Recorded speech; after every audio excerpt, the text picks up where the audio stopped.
बहाकर ले जा रहा है सैलाब सब कुछ, फकत आंखों की वीरानी देख रही है। राजस्थान में लगातार हो रही बारिश से मुसीबतें बढ़ गई हैं। कई शहर जलमग्न हो गए हैं, कई गांव टापू बन गए हैं। बारिश और पानी से होने वाले अलग अलग हादसों में लोगों की जगह जगह मौतें भी हो रही हैं। एसडीआरएफ और प्रशासन ने मोर्चा संभाल लिया है, लेकिन चिंता की बात यह है कि अब इस पर सियासत भी शुरू हो गई है। मौत के आंकड़ों पर आरोप प्रत्यारोप शुरू हो गए हैं। सीएम भजनलाल शर्मा जहां अधिकारियों की बैठक के लेकर मॉनिटरिंग कर रहे हैं, तो जनता से अपील भी कर रहे हैं कि लोग सतर्क रहें, बांध और नदियों के पास ना जाएं। सीएम ने कहा है, मैं खुद मॉनिटरिंग कर रहा हूं। वहीं दूसरी ओर पूर्व सीएम अशोक गहलोत मौत के आंकड़ों को लेकर सरकार को घेर रहे हैं। साथ ही सवाल भी उठा रहे हैं कि मुसीबत के वक्त आखिर आपदा राहत विभाग के मंत्री कहां हैं। जनता ये सवाल पूछ रही है। लेकिन सोचने वाली बात यह कि जिस वक्त सियासी पार्टियों को लोगों के साथ खड़ा होना था, उस वक्त राजनीति क्यों हो रही है। आपदा के वक्त भी अगर सियासत होगी तो फिर जमीन पर लोगों को राहत कैसे मिलेगी। बाढ़ प्रभावित इलाकों में सियासी दलों के कितने नेता ग्राउंड जीरो पर सक्रिय हैं, जनता ये भी पूछ रही है। जनता ये भी पूछ रही है कि क्या कांग्रेस के वक्त जो सिस्टम बनाया गया था वो इतना खोखला था कि पानी उसमें से आर पार बह जाता है।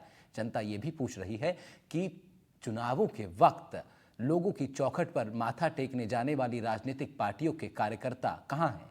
कार्यकर्ता तो छोड़िए, बड़े नेता कहां हैं जो बड़े बड़े नारे देते हैं। जनता ये भी पूछ रही है। जनता सरकार से भी पूछ रही है कि आपकी नए सरकार का असर कौन से मौसम में देखने को मिलेगा। सवाल बहुत सारे हैं, लोग परेशानियों के बीच हैं और इन परेशानियों के बीच तमाम सवालों से घिरा हुआ माहौल नजर आ रहा है। सीएम ने आश्वासन दिया है, दूसरी तरफ बयानबाजी हो रही है, सैलाब पर सियासत होने लगी है, मौत के आंकड़ों पर आरोप प्रत्यारोपों का दौर जारी है। सीएम ने कहा है कि मैं बैठक कर रहा हूं, तमाम अधिकारियों के साथ खुद पूरी स्थिति पर नजर बनाए हुए हूं। उधर किरोड़ी लाल मीणा राजस्थान सरकार में आपदा मंत्री रहे थे, इस्तीफा दिए बहुत दिन बीत गए, लेकिन अब तक ना इस्तीफा स्वीकार हुआ, ना किसी व्यक्ति को जिम्मेदारी दी गई। ऐसे में गहलोत पूछ रहे हैं कि आपदा राहत मंत्री हैं कहां। गहलोत कह रहे हैं कि यह सवाल जनता पूछ रही है, लेकिन जनता यह भी पूछ रही है कि क्या इस वक्त सियासत होनी चाहिए या सियासी पार्टियों को पीड़ित लोगों के साथ खड़ा होना चाहिए। किस पार्टी के कितने लोग ग्राउंड पर लोगों के बीच खड़े हैं, मदद पहुंचा रहे हैं, जनता ये भी पूछ रही है। तो सवाल बहुत है, परेशानियां बहुत हैं। इन सब सवालों के जवाब लेंगे। हमारे साथ कुछ खास मेहमान जुड़ेंगे स्टूडियो में और एनडीटीवी राजस्थान पर आज के मुद्दे में बात होगी इस सबसे बड़े विषय की जो इन दिनों जानलेवा बना हुआ है। हमारे साथ शैलेश कौशिक जुड़ेंगे, भारतीय जनता पार्टी के प्रवक्ता जुड़ रहे हैं, स्वागत है आपका। प्रियदर्शी भटनागर जुड़ रहे हैं, कांग्रेस पार्टी के प्रवक्ता के नाते से स्वागत आपका भी। साथ ही साथ जेपी शर्मा जी जुड़ रहे हैं, मौसम वैज्ञानिक हैं, और योगेश मीणा साहब जुड़ रहे हैं, असिस्टेंट कमांडेंट हैं एनडीआरएफ के। बहुत बहुत स्वागत है आप सभी लोगों का एनडीटीवी राजस्थान पर। सर, सबसे पहली शुरुआत मैं करना चाह रहा हूं योगेश मीणा साहब आपसे ही। स्थिति नाजुक है पूरे राजस्थान में, इस तरह का जो मौसम है बड़ा ऑड है और पहली बार इस तरह की भीषण बारिश देखने को मिल रही है। इनफैक्ट कहें कि काफ़ी सालों बाद ये सैलाब जैसी स्थिति है। चीफ मिनिस्टर भी खुद लगातार इसको मॉनिटर कर रहे हैं सर, लेकिन एनडीआरएफ के तौर पर अभी कितना काम होना बाकी दिखाई दे रहा है। लोगों तक मदद पहुंचने में कितनी समस्याओं का सामना एनडीआरएफ को भी करना पड़ रहा है। हालांकि हम जानते हैं कि तमाम मुसीबतों का सामना करते हुए एनडीआरएफ एसडीआरएफ की टीमें लगातार लगी पड़ी हैं, लेकिन फिलहाल स्थिति ग्राउंड पर क्या है सर। योगेश मीणा साहब।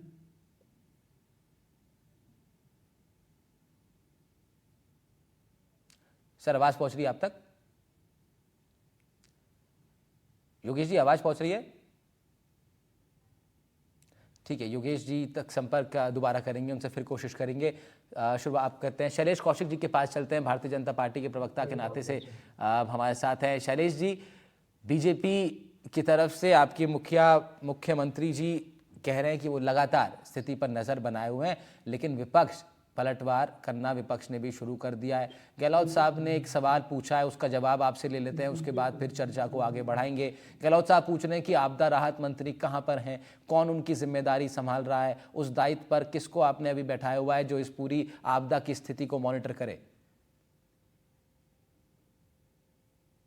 देखिए, लगातार लंबी गर्मी की आफत के बाद जो राहत की बूंदें आनी थी वो आई, लेकिन कुछ इलाकों में विशेषकर पूर्वी राजस्थान में जिस तरीके से लगातार 3 दिन से एक बिना किसी अनवरत रूप से रुके हुए बारिश हो रही है और पीछे से जिस तरीके से बांधों का पानी आ रहा है, तो आसमानी पानी और बांधों के पानी से जिस तरीके से क्षेत्र में जो भी समस्याएं उत्पन्न हुई हैं, निश्चित रूप से एक स्थिति है और इसको सुधारने के लिए राजस्थान सरकार लगातार, राजस्थान सरकार के मंत्री, राजस्थान सरकार के मुख्यमंत्री और प्रशासन लगातार कार्य कर रहा है। आपको ध्यान होगा कल माननीय मुख्यमंत्री महोदय ने बैठक ली थी, स्वयं एक उच्च स्तरीय बैठक ली थी और उस स्तरीय बैठक में तमाम अधिकारियों को निर्देशित किए।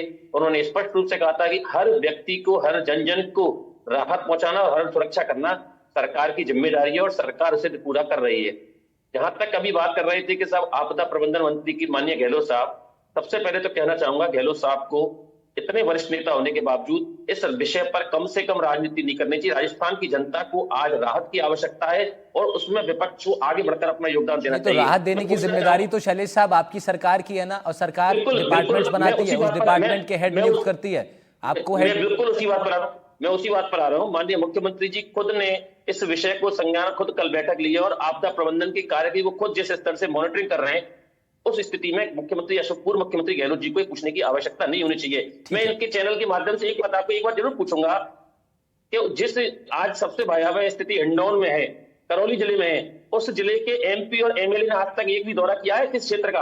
आज हमारे लगातार उस जगह के जनप्रतिनिधि हो, चाहे कल खुद आईजी साहब हो, कुछ डीसी साहब हो, लगातार क्षेत्र में जिस तरीके से पैदल चलकर क्षेत्र का दौरा कर रहे हैं, क्या उनके जनप्रतिनिधियों की जिम्मेदारी नहीं है? कहाँ है उस क्षेत्र के सांसद, कहाँ है उस क्षेत्र के विधायक जो दोनों कांग्रेस पार्टी के, लेकिन वो गायब है। जिम्मेदारी उनकी है, सरकार अपना काम कर रही है। ठीक है, प्रियदर्शी भटनागर जी कांग्रेस प्रवक्ता के नाते से हमारे साथ हैं। प्रियदर्शी जी, आप की पार्टी की तरफ से अशोक गहलोत साहब ने सोशल मीडिया पर यह सवाल पूछा कि आपदा राहत मंत्री कहाँ हैं, लेकिन और उन्होंने कहा कि जनता ये सवाल पूछ रही है। लेकिन भटनागर साहब, जनता तो कई सवाल आप लोगों से भी पूछ रही है। वो तो पूछ रही है कि आपके कार्यकर्ता कहाँ पर हैं, और सबसे बड़ा सवाल तो यह है कि क्या ये इस वक्त जब आपदा से घिरा हुआ पूरा प्रदेश दिखाई दे रहा है, तो क्या ये सियासत का समय है? क्या ये समय है आरोप प्रत्यारोपों का?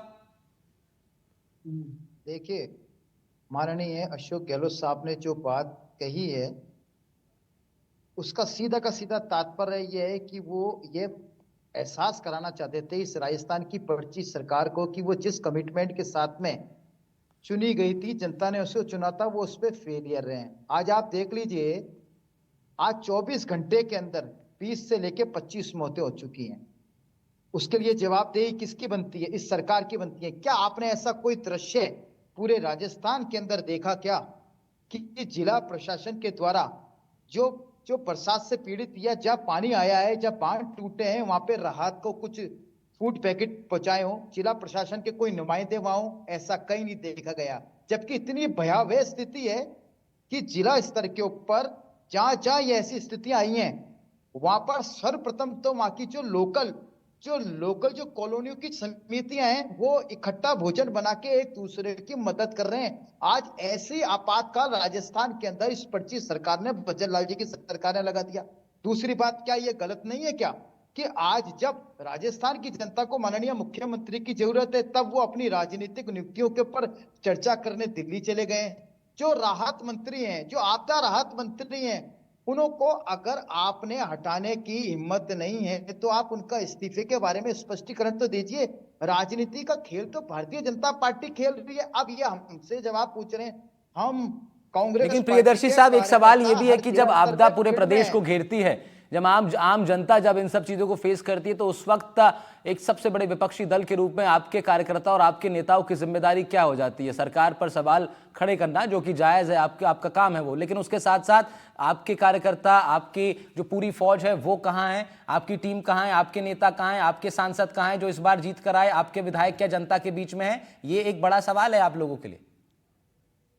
देखिए, राजस्थान के अंदर जो कांग्रेस पार्टी के जिला अध्यक्ष हैं, जो एमएलए हैं, जो एमपीज हैं, वो सारे जने फील्ड पर हैं, काम कर रहे हैं। आज भी आप देख लीजिए, अजमेर के अंदर ऐसा उदाहरण हुआ है कि यहाँ पर कांग्रेस कार्यकर्ताओं के द्वारा डोर टू डोर जाकर फूड पैकेट और लोगों को राहत पहुंचाए जाने के लिए प्रयास किए जा रहे हैं। अन्य जिलों में भी ऐसा किया है, परंतु आज जिला प्रशासन क्या ये कहकर, ये राजस्थान सरकार ये कह के अपने दायित्व से मुक्ति पा सकती है? क्या सबसे बड़ी ये किस जवाबदेही के साथ में रहना सरकार के अंदर आए, ये इस बात पे तो जवाब देते नहीं। इनसे एक सीधा एक जवाब है, आप भजन लाल जी क्या 6 जून को जो किरोड़ी लाल जी ने इस्तीफा दिया था उनको स्वीकार कर रहे हैं या नहीं कर रहे हैं? अगर नहीं कर रहे हैं तो बात अलग है, और कर रहे हैं तो दूसरा मंत्री लगाइए, दूसरा पदाधिकारी दिखाइए, दूसरा अधिकारी लगाइए। मुख्यमंत्री तो खुद मॉनिटर फिर कर रहे हैं ना इस चीज को। प्रियदर्शी साहब, मुख्यमंत्री तो फिर खुद मॉनिटर कर रहे हैं, बीजेपी कहेगी कि हमारे शीर्ष नेता खुद मॉनिटर कर रहे हैं। ठीक है, ये सवाल का जवाब मैं फिर एक बार आपकी संतुष्टि के लिए फिर एक बार बीजेपी से सवाल मैं पूछूंगा, और ये बड़ा जायज सवाल है, लेकिन उसका जवाब के तौर पे उन्होंने कहा है कि मुख्यमंत्री खुद इस चीज को मॉनिटर कर रहे हैं। अभी हमारे साथ योगेश मीना साहब जुड़ रहे हैं, असिस्टेंट कमांडेंट हैं एनडीआरएफ में। सर, आवाज आप तक नहीं पहुंच पाई थी, मैं चर्चा की शुरुआत आप ही से करना चाह रहा था। योगेश साहब, क्या स्थिति इस वक्त ग्राउंड पर है? सर, एनडीआरएफ भरसक प्रयास कर रही है, एसडीआरएफ की टीमें प्रयास कर रही हैं, लेकिन कई मुसीबतों का सामना आपको भी करना पड़ रहा होगा। कोई हर बार की स्थिति तो यह है नहीं, राजस्थान में इस बार रिकॉर्ड तोड़ बरसात हुई है। क्या अपडेट है सर ग्राउंड से आपके पास राजस्थान की? भारद्वाज साहब नमस्कार। एनडीआरएफ की सभी टीमें जो है अलग अलग जिलों में लगी हुई है। हम प्री मानसून डिप्लॉयमेंट में राजस्थान में 3 टीमें हैं एनडीआरएफ की। एक टीम में 47 आदमी होते हैं, तो वो रेस्क्यूअर्स होते हैं। एक टीम को हम प्री मानसून डिप्लॉयमेंट में कोटा में डिप्लॉयड कर देते हैं, जिससे कोटा, बूंदी, बारा, झालावाड़ इस साइड का जो पैच है, जो डिस्ट्रिक्ट है, जो लोलाइन एरिया में आते हैं, जो एमपी का कुछ पानी आ जाता है, उसकी वजह से भी काफी जो है जल भराव हो जाता है। तो उसके लिए प्री मानसून डिप्लॉयमेंट में हम जब मानसून राजस्थान में आता है उसी तारीख से लेके, जैसे अब की बार जो है 26 जून से टीमें प्री मानसून डिप्लॉयमेंट में तैनात कर दी थी, और अभी तक लगातार जो है वो उस एरिया को देख रही है जो कोटा एरिया में आता है। तो उसके अलावा एक टीम हमने उदयपुर में डिप्लॉयड कर दी थी, और उदयपुर में आसपास के जो पाली, सिरोही जितने भी डिस्ट्रिक्ट आते हैं उनको वो देख सके। और एक टीम हमने अजमेर में तैनात रखी थी। 2-3 दिन से बारिश ज्यादा होने की वजह से हमने अजमेर वाली टीम को टोंक शिफ्ट कर दिया था, और टोंक से जो है आगे हमने आज कल करौली शिफ्ट कर दिया था। और आज वो हिंडौन सिटी में जो है 15 आदमी अभी जो है 1 घंटे पहले उन्होंने एवेक्यूएट किए हैं। तो जैसे सिचुएशन बदलती रहती है, हम हमारी टीमों का जो है मूवमेंट करवाते रहते हैं। कल हमने उदयपुर से वापस एक टीम को अजमेर बुला लिया था, अभी वो जो जयपुर के लिए इन रूट है। तो हमारी टीमें जहां पे भी ऐसा लगता है कि एनडीआरएफ की जरूरत है, वहां पे आपदा सेक्रेटरी से बात करके, ज्वाइंट सेक्रेटरी से बात करके उन टीमों का मूवमेंट करवाते रहते हैं। और ये पल पल में स्थिति बदलती रहती है। तो इसी हिसाब से अब की बार जो है बरसात ज्यादा हो रही है, सभी डिस्ट्रिक्टों में ज्यादा बरसात हुई है सामान्य से। और यदि इसमें और कोई टीमों की जरूरत होती है तो एनडीआरएफ के पास बैकअप सिस्टम होता है। हमारा हेडक्वार्टर गुजरात लगता है, तो गुजरात में हमारी टीमें बड़ोदरा में तैनात है, गांधीनगर में तैनात है। यदि राजस्थान के जो बॉर्डर डिस्ट्रिक्ट हैं उनमें यदि कोई कंटीजेंसी स्टेप की होती है तो हम गांधीनगर से टीम मूव करवाते हैं। 3 टीम हमारी गांधीनगर में है, 3 टीम यहाँ पे, टोटल एक जो बटालियन है बड़ोदरा हमारा हेडक्वार्टर है, उससे हम टीमें मूव करवा देते हैं। जो सबसे पहले नजदीक पहुंचता है गोल्डन हार्बर में, जहां पहुंच सकते हैं। और ऐसा लगता है कि और ज्यादा इमरजेंसी क्रिएट हो गई है तो चॉपर के माध्यम से या बाई एयर जो है टीमें जो है एयर ड्रॉप हो जाती हैं। ठीक है योगेश सर, राजस्थान में कहां पे ज्यादा आपको समस्याएं दिखाई दे रही हैं? कहां पर स्थिति जो है थोड़ा बेकाबू आलम है? कहां आपको दिखाई दिया ऐसा? जो कल करौली में हालात खराब थे, करौली में हमारी टीम ठीक कह रहे हैं आप जी। वहां पे एसडीआरएफ की टीम पहुंच गई। हमारा जो स्टेट बॉडी एसडीआरएफ है, जिसको हम बीच बीच में ट्रेनिंग देते हैं, उसके इक्विपमेंट वगैरह सब कुछ जो है हम बीच बीच में देखते हैं। तो उनकी टीमें प्रत्येक संभाग में डिटेल है।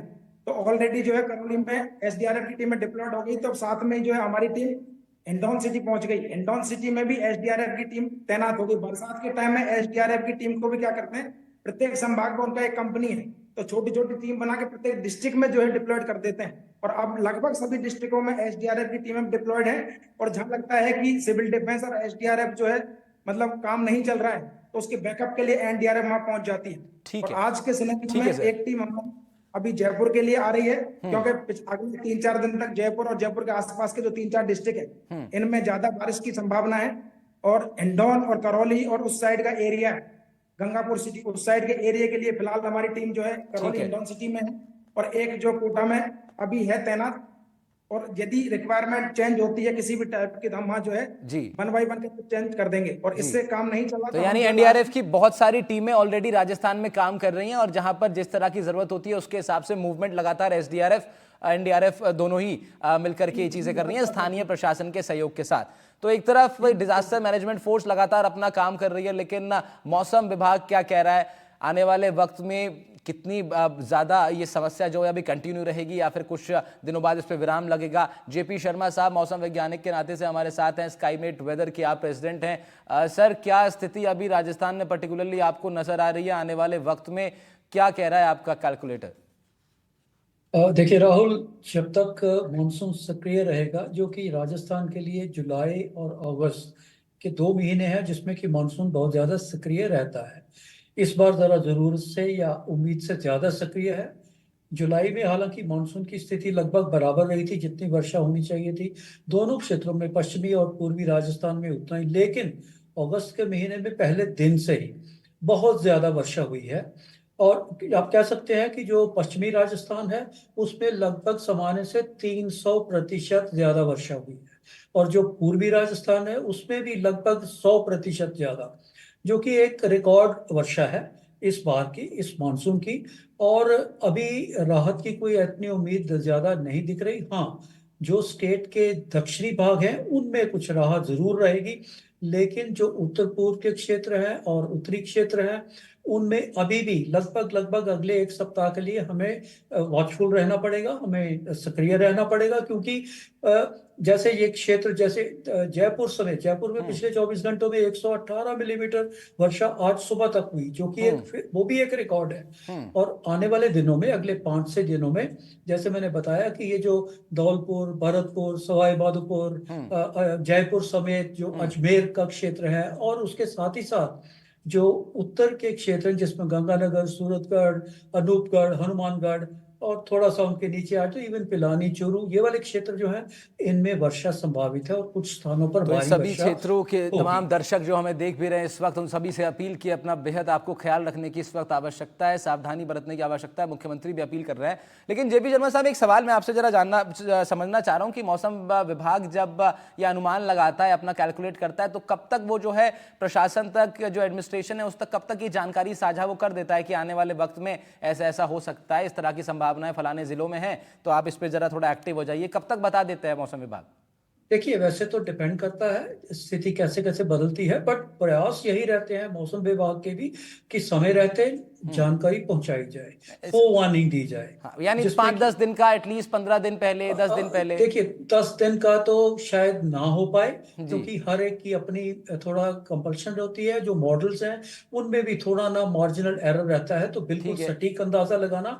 लेकिन 5 दिन पहले तो इसका अंदाजा, 4 से 5 दिन तो हाँ। सटीक अंदाजा इसके बारे में दिया जा सकता है हफ्ता भर कि पहले, मतलब मान सकते हैं कि 4-5 दिन पहले एडमिनिस्ट्रेशन को ये पता लग जाता है। बिल्कुल, और फिर बिल्कुल।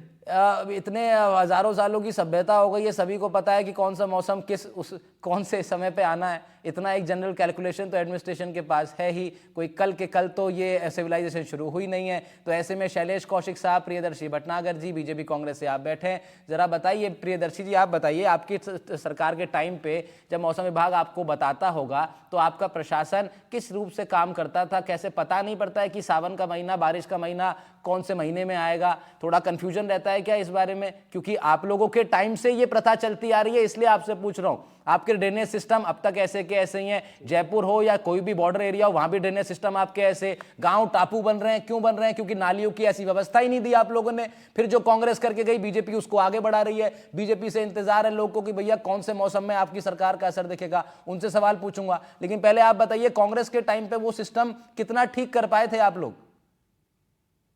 देखिए, राजस्थान में माननीय अशोक गहलोत जी की सरकार ने जो किया, अगर ये भारतीय जनता पार्टी की पर्ची सरकार उसमें अमल करती ना, तो जो स्थिति नहीं बिगड़ती। मैं आपको उदाहरण दे दूं, 2023 के अंदर जिस साल इलेक्शन थे, उसी साल माननीय अशोक गहलोत साहब ने सबसे पहला यह प्रोविजन किया था कि हर जिला स्तर के ऊपर जिला कलेक्टर्स को 20-20 लाख रुपए का आपदा राहत कोष दिया था, जिससे जो भी जिला कलेक्टर है वो अपने स्तर पे तुरंत व्यवस्था कर सके, सर्दी, गर्मी, बरसात में जैसी आवश्यकता हो उसके अकॉर्डिंग। ऐसा आप देख लीजिए, वो कोष, वो फंड भारतीय ये जनता काम पार्टी ने आपने आते अभी बंद कर खुद दिया। कहा कि ये एक काम बात तो अशोक ये गहलोत साहब ने 2023 में किया, सरकार बनी 2018 में, तो 5 साल लगे आपदा का एहसास करने में। आप लोगों को भी 5 साल लग गए। देखिए, मैं फिर बीजेपी पे क्यों बिल्कुल सवाल उठाते हैं आप लोग? मैं वही बात रिपीट कर रहा हूं। 2023 के अंदर इनके पास में बिल्कुल जीवंत और इनके बिल्कुल सामने का उदाहरण था कि ये सरकार 4 साल तो प्रबंध करती आई, उसके साथ साथ में एक सेपरेट कोष 20 लाख का जिला कलेक्टर्स के लिए आपदा राहत के लिए बनाया। उसको ये कंटिन्यू रख सकते थे, लेकिन Bharatiya Janata party election mode से बाहर आज तक नहीं निकली है। नहीं आज सर, भी देख बीजेपी को लीजिए, छोड़ देते हैं। आप राजस्थान के अपना मुख्यमंत्री अपना दिल्ली जवाब में। दीजिए प्रियदर्शी साहब। जवाब आपसे, सवाल आपसे पूछा है, बीजेपी से मैं पूछूंगा, बीजेपी के हैं पैनलिस्ट मेरे साथ, मैं उनसे जी, पूछूंगा। जी, आप अपनी जी, बात करिए। राजधानी जी, जयपुर को कांग्रेस जी, के जी। टाइम पे कितना सही बना दिया आप लोगों ने? आपने ड्रेनेज सिस्टम क्या बिल्कुल। ऐसे मैनेज अच्छा। करके दिए थे बीजेपी को कि ये बिल्कुल सही आइडल सिस्टम है, इसको कंटिन्यू कीजिएगा जी? क्या ये स्थिति दी थी आपने? बिल्कुल बिल्कुल, राजस्थान सरकार ने ना सिर्फ जयपुर बल्कि हर जिला स्तर के ऊपर जो नदी नाले तालाब, जो बरसात का मौसम आने से पहले सबको सरकार के द्वारा विकास मंत्रालय, नगरीय विकास मंत्रालय के द्वारा निर्देश दिए जाते थे, नदी नालों की सफाई होती थी। ऐसा आपने कोई उदाहरण राजस्थान में देखा क्या? बल्कि ठीक है इनके मंत्री तो ये कहते हैं शैलेश आप साहब, बजरंग ये बली ये से निर्देश प्रार्थना आपकी कीजिए, सरकार में भी वो आते हैं क्या? बरसात देंगे। शैलेश साहब, आपकी सरकार में भी निर्देश आते हैं क्या विकास मंत्रालय की तरफ से, और पालन होते हैं क्या? देखिए राहुल जी, अभी प्रियदर्शन जी बता रहे थे कि हमारी कांग्रेस की सरकार ने 2023 में ये किया 20-20 लाख रुपए दिए। तो इनकी जानकारी के लिए कम से कम बता दूं कि 15 दिसंबर 2023 को माननीय भजनलाल जी ने शपथ ली थी, और उसके बाद वो फाइनेंशियल जो 23-24 का था मात्र 3 महीने का, उसमें 1063 करोड़ रुपए, और उसके बाद 1 अप्रैल से लेकर आज तक 166 करोड़ रुपए आपदा प्रबंधन के तहत मंजूर किए जाकर आवंटित किए जा चुके हैं। इनकी जानकारी 20-20 लाख का ये बहाना ले रहे हैं, इनकी भी जानकारी के लिए बता दूं कि पिछले 6 महीने में कितने पैसे हमारी सरकार के द्वारा आवंटित किए जा चुके हैं। थोड़ा प्रदर्शनी सुनिए, आप बोल रहे थे, मैं चुप था। दूसरी बात, जो राहुल जी इस बार जैसे कि हमारे मौसम वैज्ञानिक बता रहे थे, और जिस तरीके से बता रहे थे कि इस बार जो बारिश है वो निश्चित रूप से पिछली बार की बारिश से बहुत ज्यादा है। जो कल 11 अगस्त तक की लगभग 279 एमएम बारिश हुई थी, वो उससे 39% ज्यादा 387% एमएम ज्यादा हुई है। और आप देखिए हिंडौन करौली में एक दिन में 16 इंच बारिश होना कितनी बड़ी घटना है। तो निश्चित रूप से हम कह सकते हैं कि बारिश ज्यादा हुई है, और सरकार अपने स्तर पर लगातार प्रयास कर रही है। माननीय मुख्यमंत्री जी की जिस संवेदनशीलता के साथ बैठक ली, और बैठक लेने के बाद जिस तरीके से प्रभारी सचिवों को, जिला कलेक्टर्स को, आईजी को, डीसी को क्षेत्र में भेजा है, लगातार सभी संबंधित विभागों की समन्वय बैठक होने के बाद क्षेत्र में कार्य जारी है। और ये झूठे आरोप लगा रहे थे जैसा खाने के पैकेट, आप जाके देखिए, आपको तो पता ही नहीं है। आपके कार्यकर्ता, आपके नेता नींद में सो रहे हैं आज तक आज तक आपके ठीक है, मोहल्ला जाके मैं आप दोनों से एक सवाल पूछ ले रहा हूँ। ठीक है सर, ठीक है सर कैसे कह सकते हैं कि आवंटन नहीं हो पा रहा? ठीक है प्रियदर्शी साहब, शैलेश साहब, मैं आप दोनों से सवाल पूछ लेता हूं। मैं आप दोनों से एक सवाल, एक सेम सवाल दोनों लोगों से पूछ लेता हूं। बिल्कुल लड़िए झगड़िए मत, बिल्कुल मत लड़िए, पहले से ही इतनी आपदा है। मैं आपसे दोनों से एक सवाल पूछ ले रहा हूं, प्रियदर्शी जी से जवाब ले लेते हैं इसका। भाई आपके कौन से, मुझे 3 बड़े नेताओं का नाम बता दीजिए जो इस वक्त ग्राउंड पे मौजूद हैं, जब अभी हम ये चर्चा कर रहे हैं टेलीविजन पे बैठ के। आपके कौन 3 बड़े नेता ग्राउंड पर हैं, जरा नाम बता दीजिए। और सेम सवाल शैलेश साहब आपके लिए भी है, आप सरकार में फिर भी आपको ज्यादा टाइम दे दिया सोचने का, बता दीजिएगा। प्रियदर्शी जी आप बता दीजिए। बड़े, मैं बिल्कुल आपको बता दूं, हमारे पास कांग्रेस पार्टी के द्वारा मल्लिकार्जुन खड़गे हमारे अध्यक्ष जी के द्वारा प्रदेश स्तर पर, और गोविंद सिंह जी डोडासरा प्रदेश अध्यक्ष के द्वारा हर जिला स्तर पे हमारे को 7 दिन पहले निर्देश आ गए। अरे अब मैं कह रहा हूं आपसे, अभी इस वक्त कौन है, अभी इस वक्त आपके कौन से नेता है जो टीम बनाकर मौजूद हैं सड़कों पे? बिल्कुल बिल्कुल, रघु शर्मा जो है आज की तारीख के अंदर केकड़ी के अंदर है, धर्मेंद्र राठौड़ अभी पुष्कर के अंदर है। ये आप देख लीजिए, ये फील्ड के अंदर अपना काम कर रहे हैं। उसके अलावा आप देख लीजिए, हमारे हर जिले के ऊपर हमारे नेता, बड़े छोटे सारे जने काम कर रहे हैं फील्ड में। इनके नेता आप बता दीजिए, आप इनका ना तो प्रशासन है और ना नेता है, और आज ये घूम रहे, दिल्ली की सैर कर रहे हैं। जवाब देंगे शैलेश कौशिक साहब, जवाब देंगे। शैलेश जी जवाब दीजिए, शैलेश जी जवाब देंगे।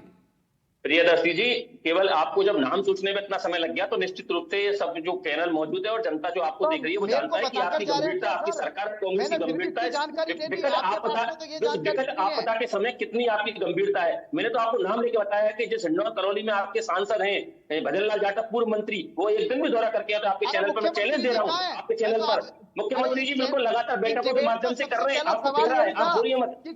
और मैं कह रहा हूं कि आपकी अनीता जाटव जो हिंडौन के एमएलए वो कहाँ है, कहाँ गायब है? जनता की भी क्यों नहीं है? जनता ने उनको चुना है। कहाँ है भजनलाल जाटव, कहाँ है अनीता जाटव, कहाँ है आपके नेता? मुख्यमंत्री है, राजस्थान को किसके भरोसे छोड़ रखा है आपने? नहीं होती, आपको जनता के बीच में जाना होगा। ठीक है, हमारे ठीक है, बहुत सारे दावे हैं, बहुत सारे दावे हैं, दावे बहुत सारे हैं, बहुत सारे नामों का भी आना, और ये भी बताया जा रहा है कि भाई हमारी, ठीक है, हमारी सरकारों ने इतना पैसा दिया, इतना आवंटित किया, हमारे नेता यहाँ पर हैं, जरा देख लीजिए। यही तो बड़ी दिक्कत है, यही दिक्कत है। मैं आज डॉक्टर के पास गया भी था, उसने बोला आंख तुम्हारी एकदम ठीक है, जो हो नहीं रहा वो दिखेगा कैसे।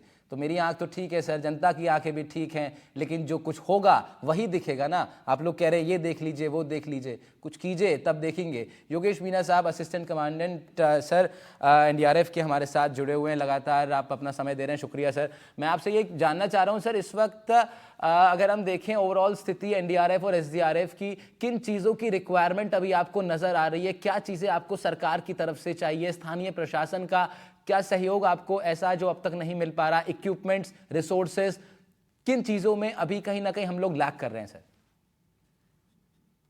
एनडीआरएफ और एसडीआरएफ की टीम क्या है, वेल इक्विप्ड है। उनको सब इस्टपा के रेस्क्यू एजेंसी के पास सभी टाइप के इक्विपमेंट है। हमारी जो टीम चलती है साथ में पूरा एक ट्रक चलता है जिसमें कंप्लीट जो है ऑपरेशन के इक्विपमेंट होते हैं, जिसमें डीप डाइवर्स होते हैं, साथ में 4 बोट होती है, ओबीएम होती है, आउटर बोट मोटर होती है, लाइफ बॉय होते हैं, लाइफ जैकेट होती है। तो कंप्लीट बंदोबस्त के साथ चलते हैं। ऐसा ही नहीं कि वो बाढ़ के लिए ही गई है, रास्ते में यदि बिल्डिंग कोलैप्स हो गई बाढ़ की वजह से, तो हम सीएसआर के इक्विपमेंट भी रखते हैं उसमें, collapse static search and rescue का ऑपरेशन भी रखते हैं। इन केस इस टाइप को कहीं ड्रोनिंग केस हो गया तो उसके लिए भी हम डीप डाइविंग कैमरा रखते हैं, अंडर वाटर कैमरा रखते हैं, डीप डाइवर साथ में रखते हैं। तो हमारी जो 47 आदमियों की एक टीम होती है और उसमें कंप्लीट सेटअप होता है, किसी भी टाइप की इमरजेंसी हो जाए, चाहे वो केमिकल हो जाए, केमिकल, रेडियोलॉजिकल, बायोलॉजिकल, न्यूक्लियर, या फिर अर्थक्वेक जो हम कहते हैं CSR ops, collapse structure search and rescue, इसके अलावा एफडब्ल्यूआर जो फ्लड रेस्क्यू होता है। तो किसी भी टाइप की कंटीजेंसी होने के लिए हम ऑलरेडी तैयार है, कंप्लीट हमारा सेटअप होता है। और इसलिए हमारे एक टीम में ठीक है, 47 आदमी होते हैं। राइट, यानी और एनडीआरएफ बाकी वेल इक्विप्ड है और जहां भी आवश्यकता होगी एनडीआरएफ और एसडीआरएफ के जवान वहां मौजूद रहेंगे। जेपी शर्मा साहब, एक अंतिम सवाल आपसे पूछ रहा हूं। आप लगातार बहुत सालों से मौसम को आप प्रेडिक्ट कर रहे हैं, देख रहे हैं, ग्राफ समझ रहे हैं। क्या मौसम में बड़ा बदलाव आ रहा है राजस्थान के लिए? इस साल की बारिश बहुत ऑड साउंड कर रही है, क्या किसी बड़े संकट की ओर इशारा है ये? देखिए, संकट ये है कि जो विशेषकर पश्चिमी राजस्थान के क्षेत्र हैं उसमें जो जमीन है या सॉइल की नेचर होती है, उसमें मैं तो खुद उस एरिया में सर्व किया हुआ है, उसमें सामान्य से थोड़ी ज्यादा बारिश हो जाए उसमें इतनी क्षमता नहीं रहती कि उसको एब्जॉर्ब कर एब्जॉर्ब कर सके। पाए। इसलिए जैसे ही भारी वर्षा होती है उसमें आपको एकदम उसका असर ज्यादा देखने को मिलता है। बदलाव मौसम में तो आप देख रहे हैं, विजिबल है, विजिबल साइंस है, चाहे आप क्लाइमेट चेंज कहिए या ग्लोबल वार्मिंग कहिए। जहां इन क्षेत्रों में कहाँ इतनी वर्षा होती थी पहले, लेकिन अभी जैसे मैंने बताया, पहले 10 दिन के अंदर अंदर ही लगभग 300% ज्यादा, पश्चिमी राजस्थान की बात करें तो कुल सीजन की मिला के 56% ज्यादा सामान्य से वर्षा हुई है। और पूर्वी राजस्थान की बात करें तो उसमें भी 35% सामान्य से ज्यादा। इतनी वर्षा अब पिछले कुछ 10-15-20 साल पहले करें तो ऐसी वर्षा देखने को नहीं मिलती थी। ठीक है, तो ये उसी का ठीक है। असर है। तो कहीं ना कहीं बदलाव है, कहीं ना कहीं बदलाव है, मौसम का बदलाव है, बहुत सारी चीज़ें प्रभावित कर रही हैं। ऐसे में बहुत ज़रूरत है कि जब प्रकृति के साथ जो थोड़ा खिलवाड़ ह्यूमन सिविलाइजेशन के द्वारा हुआ है, अब उसका जब प्रकोप भी झेलना पड़ रहा है, लेकिन ऐसे में ज़रूरत यह है कि जिस तरह एनडीआरएफ, जिस तरह एसडीआरएफ, जिस तरह हमारा स्थानीय प्रशासन, जिस तरह सेना के जवान हमेशा मुस्तैदी के साथ अपने सभी दूरियों को कम करने के लिए अपने शिकवों को साइड रख के जनता की सेवा में लगे रहते हैं, देश की सेवा में लगे रहते हैं, बहुत ज़रूरी है कि इस वक्त सरकार और विपक्ष के मुख्य दल मिल करके आम जनता के लिए काम करें। तभी वो जो हाथ अभी खुला हुआ है मुट्ठी बनेगा और एक मजबूती की एक पकड़ बनेगी, उस पकड़ से आसार संभावनाएं बढ़ेंगी कि कोई डूबेगा नहीं। योगेश मीना साहब, आप हमारे साथ जुड़े, आपका बहुत शुक्रिया, आपकी टीम का बहुत शुक्रिया कि आप लोग लगातार ग्राउंड पर काम कर रहे हैं, बहुत शुक्रगुजार हम लोग आपके हैं। आपने अपना समय भी दिया, thank you so much. JP Sharma साहब, आपका भी बहुत बहुत शुक्रिया इस चर्चा में जुड़ने के लिए। प्रियदर्शी भटनागर शुक्रिया आपका। शैलेश कौशिक, आपका भी शुक्रिया। तो बस्ती के घरों को क्या देखें, बुनियाद की हुर्मत क्या जाने, सैलाब तो बहता पानी है, बहते पानी का शिकवा कौन करे। तो सैलाब का शिकवा लेकिन करना पड़ेगा, क्योंकि लोग मर रहे हैं, जाने जा रही हैं, डर लोगों के अंदर बैठ रहा है। सरकार आश्वासन दे रही है कि वो काम कर रही है। देखते हैं आगे क्या होगा, नज़र लगातार हमारी बनी रहेगी। आज के मुद्दे में मेरे साथ इतना ही। मेरा नाम था राहुल भारद्वाज। नमस्कार।